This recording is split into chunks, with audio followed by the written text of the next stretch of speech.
Hello दोस्तों, क्या हाल चाल। आप सभी मेरे ख्याल से मस्त होंगे, जबरदस्त होंगे, व्यस्त होंगे अपने कामों में, अपने तैयारी में व्यस्त होंगे। हम लोग पढ़ेंगे आज नंबर सिस्टम में, मतलब बेसिक मैथ में, कंप्लीट मैथ हम लोग पढ़ेंगे, और जिसमें पढ़ेंगे नंबर सिस्टम। नंबर सिस्टम में क्या है, कल हमने डिस्कस किया था डिजिट को लेकर, और आज हम लोग डिस्कस करेंगे अपने क्लास में नंबर को लेकर, मतलब संख्या को लेकर। तो संख्या को लेकर हम लोग डिस्कस करेंगे। संख्या का थोड़ा सा इतिहास हम लोग जानेंगे, थोड़ा सा इतिहास हम लोग जानेंगे। वैसे ही संख्या का बहुत लंबा इतिहास है, ठीक। तो एक दो वीडियो पूरा उसी का लग जाएगा, तो उस पर हम लोग ज़्यादा ना चर्चा करेंगे। तो हम लोग आएंगे इस पर, नंबर पर।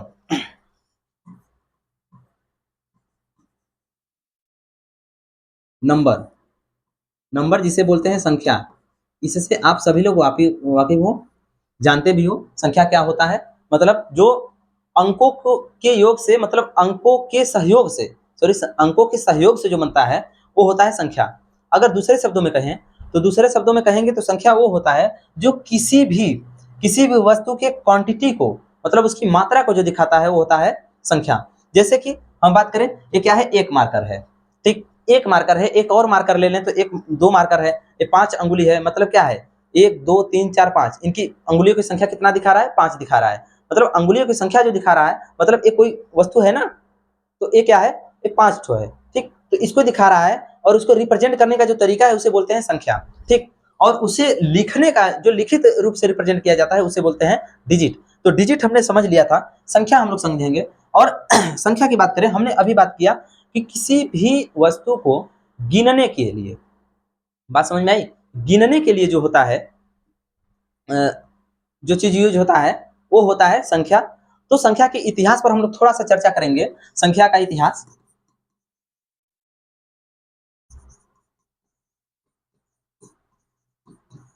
संख्या का इतिहास, देखिए भाई, हम इतिहास तो यहाँ पढ़ने आए नहीं हैं, हम लोग मैथ पढ़ रहे हैं, लेकिन मैथ में भी इतिहास है, और बहुत इंटरेस्टिंग मैथ का इतिहास है। आप लोग को समय मिले तो थोड़ा मैथ का इतिहास पढ़िएगा, बहुत इंटरेस्टिंग चीजें मिलती हैं इसमें। तो हम लोग बात करेंगे संख्या के इतिहास पर। तो संख्या का इतिहास बहुत पुराने समय से है। आप लोग जानते हैं, प्राग ऐतिहासिक जो एक खंड आता है ना इतिहास का, मतलब जिसमें लिखित प्रमाण नहीं मिलते, उस समय से मैथ का यूज हो रहा है, संख्या का यूज हो रहा है। बात समझ में आया, संख्या का यूज हो रहा है। आप लोग कहोगे कि मतलब बुद्धिजीवी लोग तो उसके बाद से, बहुत बाद से क्या क्या हुए, कैसे हुए, ठीक ना, लेकिन उससे पहले संख्या का कैसे यूज हो रहा है, लेकिन उससे पहले जो यूज होता था, जानते हैं, संख्या का यूज जो होता था उससे पहले हड्डियों पर लाइन खींचकर किसी भी चीज को, मतलब पशुओं के संख्या को या फिर किसी भी चीज की संख्या को दिखाते थे, ठीक। और आप लोग नंबर सिस्टम के टाइप जब आप पढ़ोगे, तो नंबर सिस्टम के टाइप में पहला नंबर सिस्टम का टाइप आता है कौन, यूनरी नंबर सिस्टम। तो यूनरी नंबर सिस्टम में भी आप लोग वही बात पढ़ोगे, जो हम लोग ऐसे लाइन खींच खींच के ऐसे गिनते हैं। हम लोग जोड़ घटाना बेसिक्स में ऐसे ही सीखते हैं ना, कि 10 ठो है, 9 ठो है, तो 9 लाइन खींच दीजिए, फिर 0 कर दीजिए, फिर 2 3 लाइन खींच दीजिए, इसको बाकी सब जोड़ दीजिए। तो ये होता है यूनरी नंबर सिस्टम से लिया गया है। बात समझ में आया, यूनरी नंबर सिस्टम में केवल एक एक का यूज होता है। और पहले जो हमने बात की प्राग ऐतिहासिक काल का बात, तो उसमें क्या होता था कि हड्डियों पर किसी भी चीज की संख्या को ऐसे लाइन खींच के काउंट किया जाता था। बात समझ में आया, तो वहां से संख्या का प्रचलन हुआ, ठीक। तो आगे आकर हम लोग आगे जब आए, तो एक ऐसा भी सिस्टम मिला, एक ऐसा इतिहास में समय आया जिसमें हमने पढ़ा 60 अंकीय संख्या पद्धति। 60 के आधार पर, 60 आधारित संख्या पद्धति हमने पढ़ा। तो यहां से हमें क्या क्या मिला पता है, 60 सेकेंड, 60 मिनट, 360 डिग्री, ये सब जो 60 के मल्टीपल में जो चीजें मिले हमें, यहां से मिला, ठीक। यहां से मिला, जिसमें 60 अंकीय पद्धति मिला वहां। अभी ऐसे कई पद्धति थे जो पहले प्रचलन थे, और अब के समय में उसका कोई नहीं रह गया है। समझ में आई बात, उसको हम लोग नहीं पढ़ते अब। तो वहां से हमें मिला 60 अंकीय, जिसमें हमें 60 सेकेंड मिला, नोट कर लीजिएगा। और उसके बाद 60 मिनट, वहीं से ये सब यूज किया जाने लगा, ठीक। और 360 डिग्री, ये सब चीजें वहां से मिलने लगी, ठीक। फिर उसके बाद आगे हम लोग जब बढ़े, धीरे धीरे समय बीतता गया, तो हम लोग आए ग्रीक में, ग्रीक और रोमन, ग्रीक और रोमन में आए। तो ग्रीक और रोमन में जानते हैं, ग्रीक में हमने पढ़ा ग्रीक में हमने पढ़ा अल्फा बीटा। क्या पढ़ा? Alpha beta. अल्फा को एक कहा जाता था, मतलब एक को अल्फा कहा जाता था, और बीटा बीटा को दो कहा जाता था। ये हमने ग्रीक लैंग्वेज में पढ़ा संख्या को, ठीक। और एक पढ़ा हमने रोमन को, जो कि आज भी पढ़ते हैं हम लोग। रोमन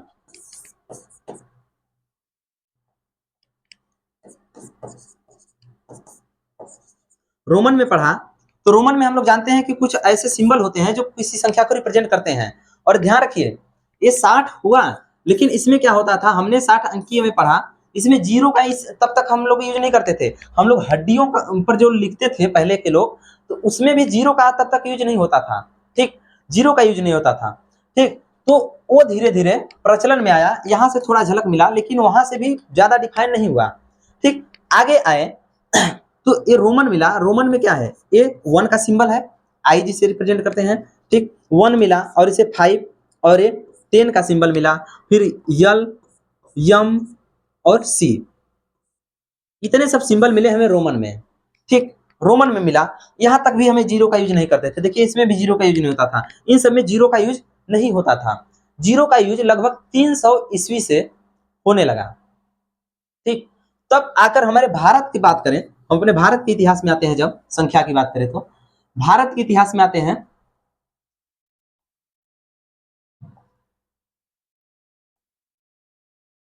भारत के इतिहास में आते हैं संख्या में, तो उसमें हम लोग पाते हैं क्या, जीरो का आविष्कार। जानते हैं भारत के इतिहास में जीरो का आविष्कार एक महत्वपूर्ण आविष्कार माना जाता है, जीरो के खोज को। आप लोग जानते हैं जीरो का खोज किसने किया था, ये बताने वाली बात तो है नहीं।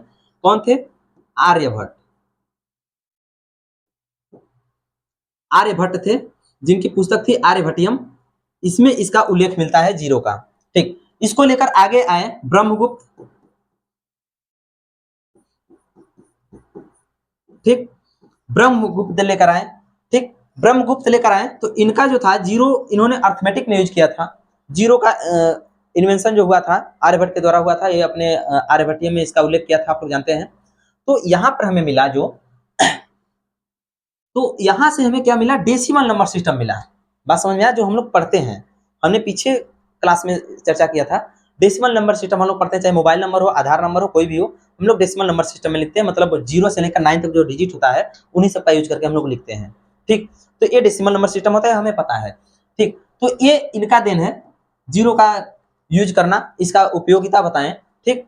और एक और इनके नाम से क्रेडिट है, पाई के लिए, पाई की वैल्यू को एक्सप्रेस करना, इसका यूज करना, ठीक। तो और ब्रह्मगुप्त क्या किए, अलजेब्रा में जीरो को लेकर गए, ठीक। अलजेब्रा आप लोग जानते हैं, एबीसीडी वाला प्लस बी का होल स्क्वायर, ये सब जानते हैं ना। अलजेब्रा में इन्होंने जीरो को लेकर गया, अलजेब्रा में जीरो को जोड़ते हैं तो क्या रिजल्ट मिलेगा, जीरो का मल्टीप्लाई करते हैं तो क्या रिजल्ट मिलेगा, ये सब व्याख्या इन्होंने किया ब्रह्मगुप्त ने।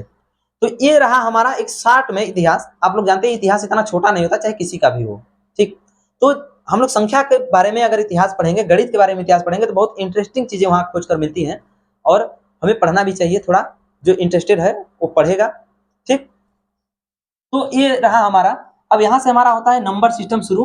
वो कौन सा? डेसिमल नंबर सिस्टम, जिसे आर्यभट्ट के योगदान से डेसिमल नंबर सिस्टम आया, मतलब जीरो भी आ गया, तो डेसिमल नंबर सिस्टम धीरे धीरे बन गया, ठीक।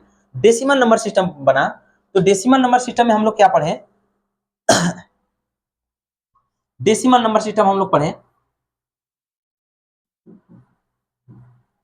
डेसिमल नंबर,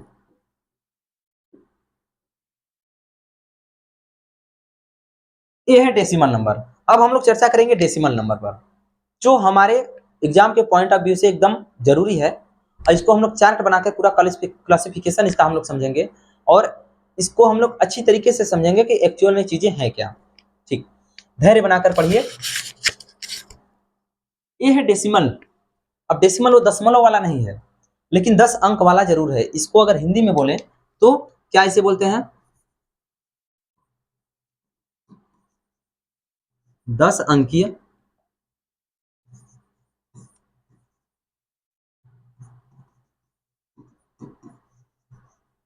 संख्या पद्धति।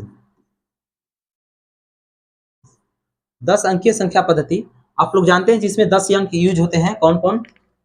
0, 1, 2, 3, 4, 5, 6, 7, 8, 9, इतने डिजिट इसमें क्या होते हैं? यूज होते हैं डेसिमल नंबर सिस्टम में। तो अब ये डेसिमल नंबर सिस्टम में यूज इतने नंबर होते हैं, तो इतने डिजिट यूज होते हैं। इतने डिजिट से यूज होकर नंबर को कैसे क्लासिफाई किया गया है, इसको हम लोग डिटेल से पढ़ेंगे इस क्लास में, ठीक। और यहाँ से एग्जाम में कैसे कैसे क्वेश्चन बनते हैं, इस पर भी हम लोग चर्चा करेंगे। देखिए, अब डेसिमल नंबर सिस्टम जो है, हमें इसको पढ़ने की बारी आई अगर,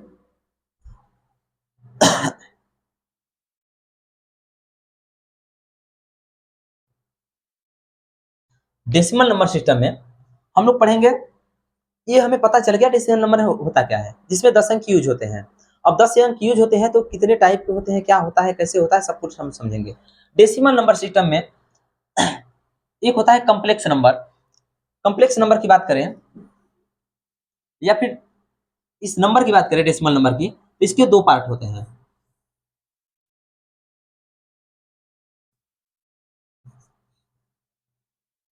धीरे धीरे हम लोग समझेंगे। एक होता है रियल नंबर, एक होता है रियल नंबर मतलब वास्तविक संख्या।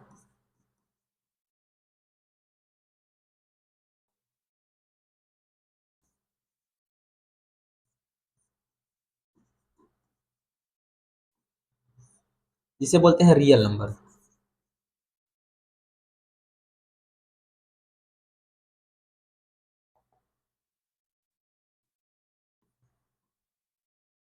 रियल नंबर बोलते हैं। और एक होता है काल्पनिक संख्या।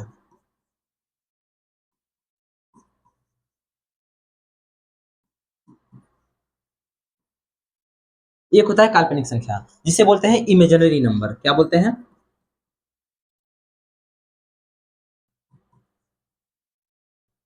इमेजिनरी नंबर बोलते हैं। बात समझ में आया? दो भागों में बांटा जाता है। इसको हम लोग समझते हैं क्या क्या होता है। वास्तविक संख्या वो होता है जिसको हम लोग नंबर लाइन पर रिप्रेजेंट कर सकते हैं। ध्यान से सुनिएगा, जिसको हम लोग नंबर लाइन पर रिप्रेजेंट कर सकते हैं, या फिर सीधे सी बात कहें, जिसकी वैल्यू हम लोग डिफाइन कर सकते हैं कि एक्चुअल में इसका मीनिंग है क्या। बात समझ में आया? इसका मीनिंग है क्या, एक्चुअल में ये नंबर वास्तव में कहाँ एग्जिस्ट करता है, ठीक। तो वो होता है वास्तविक संख्या। काल्पनिक संख्या इसका ठीक उल्टा होता है। जो क्या होता है, जो होता है काल्पनिक संख्या जो होता है, वो जो नंबर लाइन पर रिप्रेजेंट नहीं किया जा सकता, या फिर उसको हम लोग डिफाइन नहीं कर पाते कि एक्चुअल में ये कहां पर एग्जिस्ट कर रहा है। बात समझ में आया? तो अब देखिए, इसमें अगर बात करें हम लोग कौन कौन होते हैं पहचान के लिए, पहचान की बात करें तो अगर वास्तविक काल्पनिक संख्या की बात करें तो रूट में कुछ भी है लेकिन माइनस में अगर है, ध्यान दीजिएगा, माइनस में है, माइनस में मान लेते हैं कुछ भी हो गया, एक माइनस में, रूट में -2 हो गया, रूट में -1 हो गया, कुछ भी हो गया, तो इसको आप लोग रूट से तो नहीं निकाल सकते पूरी तरीके से, 2 को निकाल देंगे। चलिए ठीक है, 2 को निकाल दिया, कुछ डेसिमल में आ गया, बात समझ में आई। लेकिन माइनस को आप लोग नहीं निकाल पाएंगे, आपका कोई भी नहीं निकाल पाएगा। तो ये होता है, ये जो होता है हमारा काल्पनिक संख्या होता है। इस टाइप के नंबर, जितने भी इस टाइप के नंबर होते हैं क्या होते हैं, काल्पनिक संख्या होते हैं। तो काल्पनिक संख्या की बात करें तो इस टाइप के जितने भी नंबर होते हैं क्या होते हैं, काल्पनिक संख्या होते हैं। और रही बात वास्तविक संख्या को, तो इसको छोड़कर, ठीक, इस टाइप के क्वेश्चन को, इस टाइप के नंबर को छोड़कर जितने भी नंबर एग्जिस्ट करते हैं, चाहे रूट में हो, चाहे स्क्वायर में हो, चाहे उन परिमेय हो, अपरिमेय हो, कुछ भी हो, डेसिमल शांत हो ना हो, कुछ भी हो, क्या होता है वो वास्तविक संख्या होता है। इसको आगे हम लोग समझेंगे। अब ये हो गया वास्तविक, काल्पनिक हो गया। और इसके अलावा जो होता है क्या होता है, रूट में माइनस के अलावा, ऐसे समझिए, रूट में माइनस के अलावा ये होता है वास्तविक संख्या। बात समझ में आई? अब रही बात वास्तविक संख्या की, तो वास्तविक संख्या दो भागों में बटा है। वास्तविक संख्या जो है दो भागों में बटा है। कौन कौन बटा है? एक होता है रेशनल नंबर, रेशनल नंबर जिसे बोलते हैं, क्या बोलते हैं जिसे, आप लोग जानते हैं क्या बोलते हैं? अपरिमेय संख्या।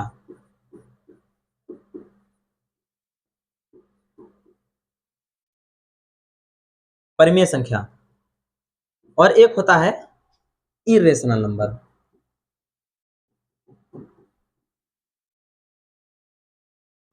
इरेशनल नंबर जिसे बोलते हैं अपरिमेय संख्या।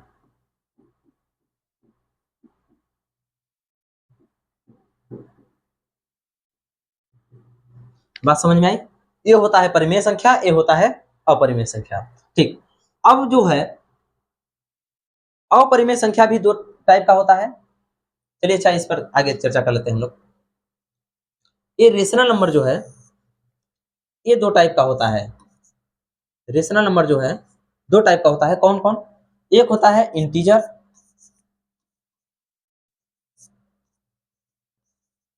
इंटीजर जिसे बोलते हैं पूर्णांक, और एक होता है डेसिमल। अब ये वाला डेसिमल ये नहीं है, ये दशमलव वाला है। ठीक, डेसिमल, और या फिर एक इसी में होता है फ्रैक्शन। बात समझ में आई? एक होता है डेसिमल फ्रैक्शन और एक होता है इंटीजर। बात समझ में आया? या फिर इसको कई जगह कई किताबों में आप लोग पढ़ेंगे तो इसको मिलेगा कहाँ, एक इंटीजर एक नॉन इंटीजर। जो इंटीजर नहीं है, बात वही है। नॉन इंटीजर मतलब डेसिमल है। समझ में आई बात? यह है डेसिमल यानी फ्रैक्शन। अब देखिए, अब हम बात करें इंटीजर की, तो इंटीजर देखिए क्या होता है। अब परिमेय संख्या जो होता है, थोड़ा सा ऊपर चर्चा कर लेते हैं, उसके बाद आते हैं इंटीजर पे। सबको चर्चा करते चले। देखिए ये जो होता है रेशनल नंबर जो होता है, रेशनल नंबर वो होता है जो पी बाई क्यू के फॉर्म में लिखा जाता है। पी बाई क्यू के फॉर्म में जो लिखा जा सकता है, पी बाई क्यू के फॉर्म में जो लिखा जा सके वो क्या होता है,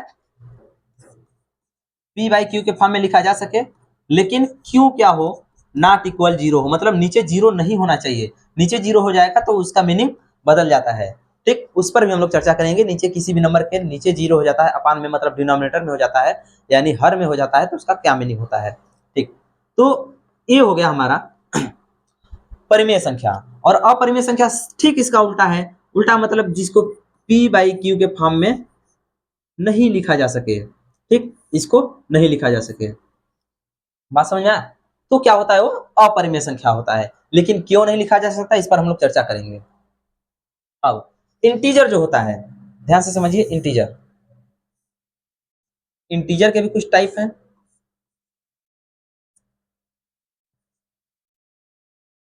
इंटीजर के जो टाइप हैं, ये कितने टाइप के हैं? इंटीजर में एक मिलता है। अच्छा, इंटीजर क्या होता है पहले भी समझ लेते। इंटीजर जो होता है ना, माइनस इनफाइनाइट से लेकर प्लस इनफाइनाइट, कहाँ, प्लस इनफाइनाइट, यहां तक की जो संख्या होती है क्या होती है, इंटीजर होती है। बात समझ में आई? ये होता है इंटीजर। इंटीजर में जैसे मान लेते हैं -2000 हो गया, -5000 हो गया, +5000, 10,000, ये क्या है, इंटीजर है। ठीक, अब इंटीजर कितने टाइप के होते हैं, देखिए इसको बांटने का थोड़ा दो नजरिया है। दो तरीके से इसको बांटा जाता है। एक तरीके से बांटेंगे तो ये मिलेगा पॉजिटिव इंटीजर, और एक मिलेगा निगेटिव इंटीजर। एक मिलेगा निगेटिव इंटीजर और एक मिलेगा जीरो। बात समझ में आया? एक तो ये है। लेकिन अगर बात करें पॉजिटिव इंटीजर और जीरो एक साथ आ जाते हैं, अगर ध्यान से समझिएगा, पॉजिटिव इंटीजर और जीरो एक साथ आ जाते हैं तो इसे बोलते हैं नॉन निगेटिव। मतलब इसमें कोई निगेटिव नहीं रहा ना, नॉन निगेटिव।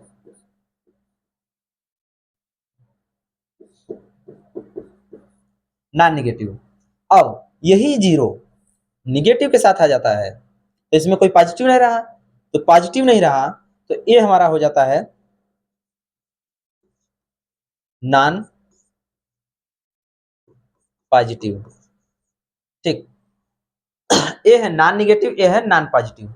इतनी बात समझ में आ गई? मतलब इंटीजर को हमने दो भागों में बांटा, एक पॉजिटिव एक निगेटिव, और तीन भागों में बांटा जिसमें जीरो भी है, और उसमें से दो दो को पेयर बनाकर हमने नॉन निगेटिव नॉन पॉजिटिव में बांट दिया। अब अब रही बात, आप लोग जानते हैं कि 1 से लेकर इनफाइनाइट तक की जो वैल्यू होती है प्लस इनफाइनाइट हो जाता पॉजिटिव इंटीजर हो जाता है, और ये हो जाता है निगेटिव इंटीजर। और नॉन निगेटिव मतलब इसमें कोई पॉजिटिव नहीं है, कोई पॉजिटिव नहीं है, तो ये होता है कहाँ, जीरो से लेकर कहाँ तक, जीरो से लेकर प्लस इनफाइनाइट तक की जो वैल्यू होती है वो होती है नॉन निगेटिव। बात समझ में आई। और वही जीरो से लेकर माइनस इनफाइनाइट तक होती है जो वैल्यू, वो होती है नॉन पॉजिटिव। बात समझ में आई। अब ये जो वैल्यू होती है हमारी नॉन निगेटिव, ये कितने भागों में बांटी गई है,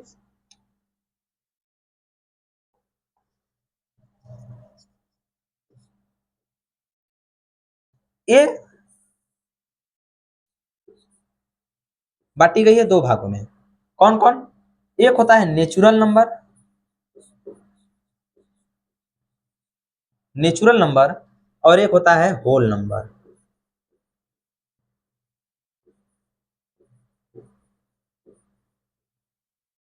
नेचुरल नंबर मतलब प्राकृतिक संख्या लिख लेते हैं,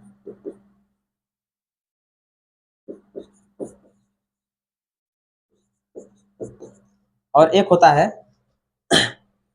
क्या, संपूर्ण संख्या।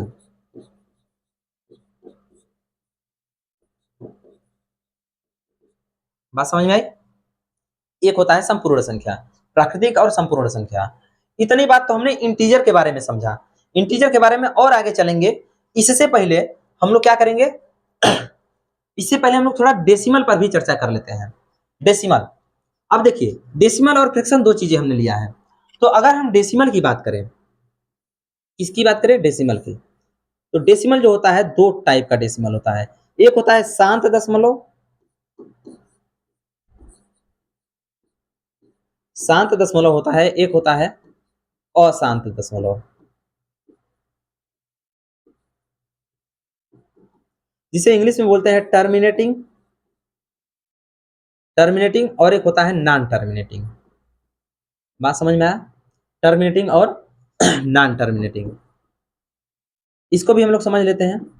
जैसे कि कोई भी डेसिमल एक्सप्रेशन करते हैं किसी भी फ्रैक्शन का, तो वो अगर टर्मिनेट हो गया, मतलब कि एक निश्चित वैल्यू के बाद जाके एक निश्चित डिजिट के बाद वो रुक गया, तो होता है टर्मिनेटिंग। और जो जैसे 6 6 6 7 7 7 ऐसे करके कुछ रिपीट करता जा रहा है वो होता है non repeated, sorry non terminating होता है। ठीक, तो ये हो गया हमारा दो टाइप का। अब ये शांत हो गया तो बात खत्म है, जो शांत नहीं उसको मनाने की और कोशिश करेंगे हम लोग, थोड़ा इसके बारे में रिसर्च करना चाहेंगे कि क्यों नहीं मान रहा है, ठीक, इसकी कमियां क्या है। तो इसमें हम लोग जब पहुंचते हैं, तो इसमें जब पहुंचते हैं तो दो टाइप का इसमें और मिलता है। एक मिलता है रिपीटेड यानी रिकरिंग,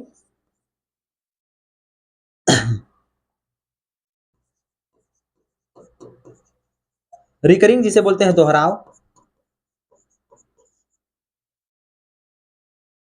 और एक होता है नॉन रिकरिंग, नॉन रिकरिंग होता है जिसे बोलते हैं अदोहराव। एक होता है दोहराव और एक होता है अदोहराव दशमलव। ये दोहराव दशमलव जो होता है इसको तो हम लोग क्या करते हैं, इसको काबू में ला पाते हैं, लेकिन अदोहराव दशमलव जो नॉन रिकरिंग होता है उसको हम लोग काबू में नहीं ला पाते। तो यही काबू में नहीं ला पाते, मतलब इसको पी बाई क्यू के फॉर्म में नहीं लिख पाते, तो यही वाला पार्ट जो है हमारा इरेशनल नंबर आके बन जाता है, जो कि होता है अपरिमेय संख्या। बात समझ में आई। जो नॉन रिकरिंग है, नॉन टर्मिनेटिंग और नॉन रिकरिंग डेसिमल है, इसी को हम लोग कहते हैं इरेशनल नंबर। यहाँ आप लोग लिख लीजिए इरेशनल नंबर। ठीक, ये हो गया इरेशनल नंबर। हमने इतना तो बात कर लिया। अब हम लोग बात करेंगे इसके आगे, हम लोग बात करेंगे किस पर, हम लोग इतना कर लिए, आप लोग चाहे तो इसका फोटो ले सकते हैं, नोट कर सकते हैं। देखिए अब हमने बात करेंगे, यहाँ हम लोग नॉन नेगेटिव में आ गए। नॉन नेगेटिव के दो पार्ट होते हैं, कौन, नेचुरल नंबर, होल नंबर। अब अगर हम लोग बात करें होल नंबर की, तो होल नंबर में क्या होता है कि होल नंबर को भी कुछ भागों में बांटा जाता है। यहाँ आ जाते हैं होल नंबर।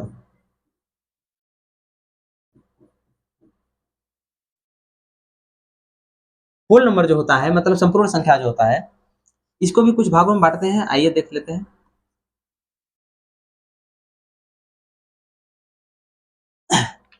इसको हम लोग बांटते हैं, तो इसको हम लोग बांटते हैं तो बांटते हैं कौन, इसको दो तरीके से बांटते हैं।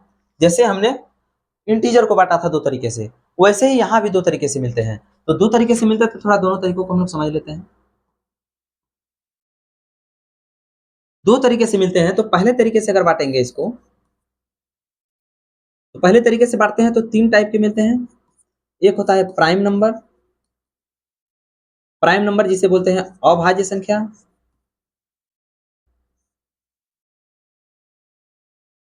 अभाज्य संख्या।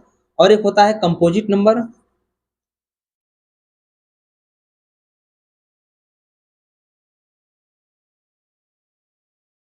कंपोजिट जिसे हम लोग बोलते हैं भाज्य संख्या।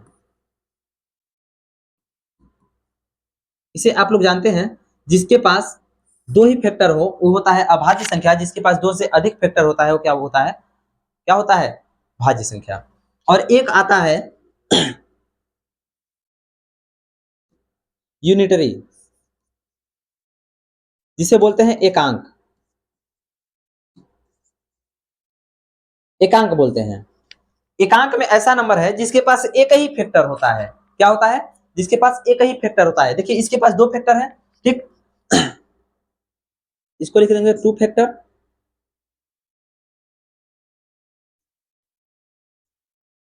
अब फैक्टर का मतलब तो सभी को पता ही होगा, गुणज होता है कि गुणांक होता है, आप लोग कमेंट सेक्शन में जरूर बताइएगा फैक्टर का मतलब। फैक्टर होता है, और इसके क्या होते हैं, more than two factor, more than two factor. इसके होते हैं ओनली वन फैक्टर। बात समझ में आया? तो ये बात समझ में आ गई। एक तरीके से अगर होल नंबर को बांटते हैं तो ये मिलता है, ठीक। तो इसको समझ लीजिए, ये जो हमारा प्राइम नंबर होता है आप लोग जानते ही हैं, 2 3 5 7 11 13 17 19 ऐसे करके 23 29, ये सब जो क्या होते हैं, ये होते हैं प्राइम नंबर। और कंपोजिट नंबर जिसके दो से अधिक फैक्टर हो, ठीक। लेकिन वन जो है, वन जो है क्या होता है, यूनिटरी होता है, ठीक, यूनिटरी होता है। यूनिटरी उसके पास एक ही फैक्टर होता है। वन को आप चाहे तो 1 मल्टीप्लाई 1 1 मल्टीप्लाई 1 ऐसे करके लिख लेंगे, तो कहेंगे सर इसके तो चार फैक्टर हो गए। तो ऐसे अगर हम कहें तो ऐसे ही टू को भी लिख सकते हैं, 2 मल्टीप्लाई 1 मल्टीप्लाई 1 मल्टीप्लाई 1 ऐसे करके लिखेंगे, तो ये भी तो प्राइम नंबर नहीं रहा। ऐसे तो कोई प्राइम नंबर एग्जिस्ट ही नहीं करेगा, ठीक। प्राइम नंबर अगर इस तरीके से वन को हम अगर कंपोजिट लिखना चाहें तो क्या होगा, प्राइम नंबर एग्जिस्ट ही नहीं करेगा, सभी कंपोजिट नंबर मिलेंगे अगर इस तरीके से आप लिखना चाहें तो, ठीक। क्योंकि एक तरीका गलत है, एक फैक्टर को केवल एक ही बार लिखना है। हमने वन को यहाँ केवल एक बार लिखा, तभी तो ये हमारा प्राइम नंबर मिला है। यहाँ वन को भी एक ही बार लिखेंगे, ठीक। और इसके अलावा कोई ऐसा नंबर नहीं जिसका इसी में मल्टीप्लाई करने पर हमारा वन मिले, ऐसा कोई नंबर नहीं है। तो ये हमारा क्या हो गया, एक तरीके से बांटे होल नंबर को, तो ये मिला हमारा, ये तीन टाइप के मिले। और दूसरे टाइप से अगर बांटे, दूसरे टाइप से अगर बांटेंगे तो वो क्या मिलेगा वो मिलेगा हमारा, एक होता है इवन नंबर, इवन जिसे बोलते हैं क्या, सम संख्या।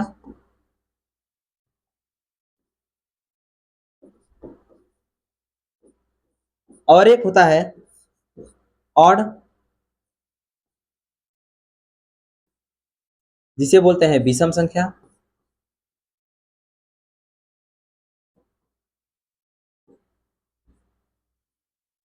ठीक।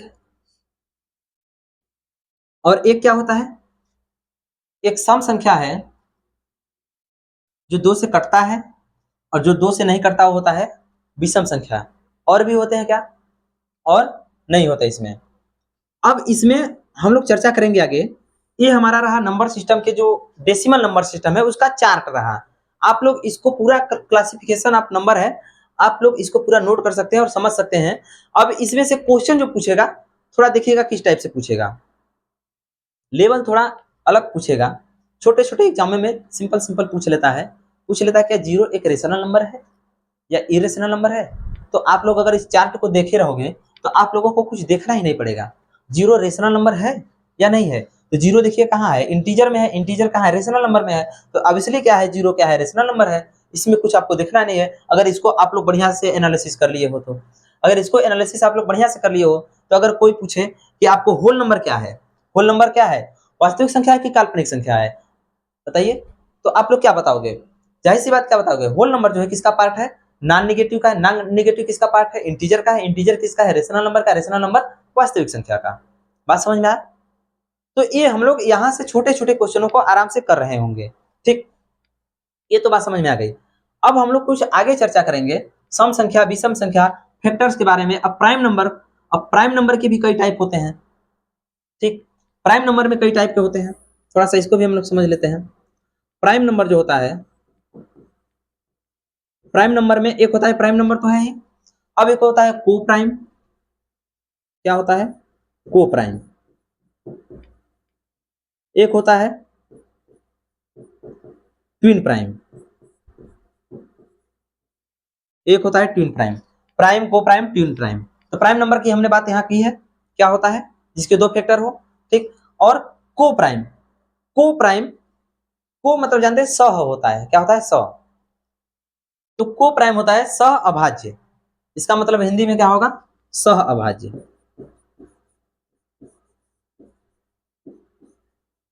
सह अभाज्य संख्या मतलब अकेले कोई अभाज्य नहीं है, दो लोग मिलकर आते हैं तो अभाज्य बन जाते हैं, ठीक, दो लोग मिल जाते हैं, इसमें कोई कंडीशन नहीं है, कोई जरूरी नहीं कि दोनों क्या हो, हमारा अभाज्य संख्या ही हो भी सकता है, नहीं भी हो सकता है।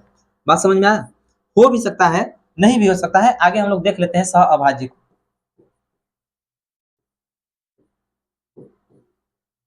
सह अभाज्य जिसे बोलते हैं को प्राइम, को प्राइम नंबर, ये हमारा है सह अभाज्य संख्या। सह अभाज्य संख्या ऐसा होता है जिसमें क्या है, जिसमें दो नंबर होते हैं, दो नंबरों का युग्म होता है, युग्म होता है, पेयर होता है, पेयर ऑफ टू नंबर्स, और दोनों का एचसीएफ क्या होना चाहिए? 1 होना चाहिए। वो मैटर नहीं करता कि दोनों प्राइम नंबर है या दोनों कंपोजिट नंबर है, दोनों यूनिटरी नंबर है, कोई मैटर नहीं करता, बस उसका एचसीएफ हमारा 1 आना चाहिए किसी भी तरीके से।